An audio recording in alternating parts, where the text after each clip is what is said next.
Hey everyone, this is the second video for the guided questions for historical thinking.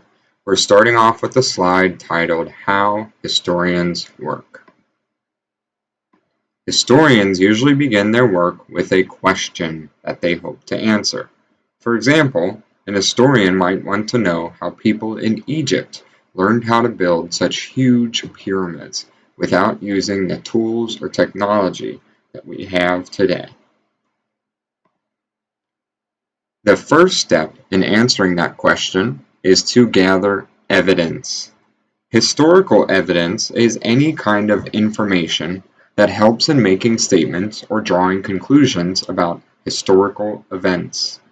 Some examples of historical evidence might include documents, such as letters, journals, or maps; artifacts, physical objects which are made by humans that reveal something about their lives or beliefs. That could be like arrowheads or pottery, or maybe tools.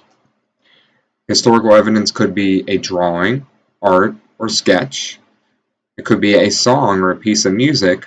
It could be other kinds of writings like books or scrolls or records, or it could be interviews, which we sometimes call oral history. That's history that we get just by talking to people who've experienced things.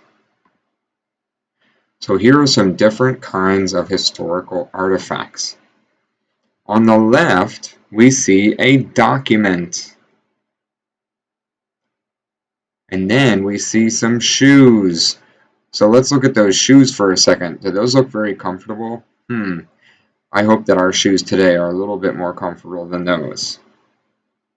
Then we have a cave drawing, which shows some hunting. It looks like some elephants and some horses, men on horseback and hunting. And on the right, we have a musical manuscript, or really it's a piece of really old sheet music. Primary and secondary sources.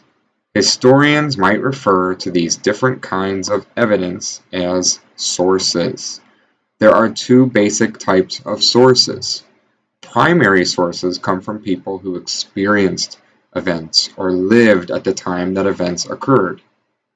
Secondary sources are created later, usually by some kind of expert. Historians need to judge their sources. They try to tell if a source is authentic. Historians consider the point of view of the person who made the source.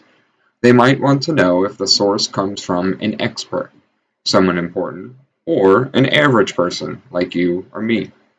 Different points of view tell us different things about historical events. Some points of view might even be biased. Bias is a strong preference that might color information. A biased source cannot be used to determine the truth about an historical event. Let's look at these pictures.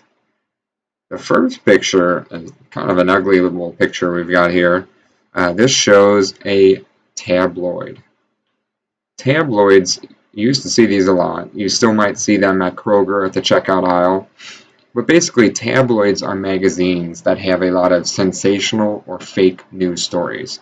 So you've probably heard about fake news on Twitter or Facebook or Instagram.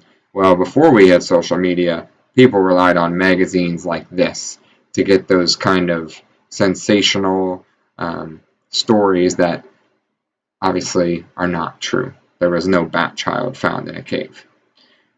And then we see a little political cartoon. He's saying, "Hello, welcome to the news, where I say it how I see it." And then it says news nowadays.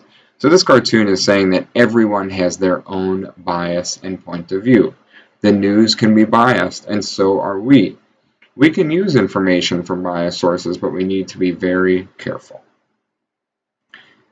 After gathering evidence, historians make a timeline, or sequence of events.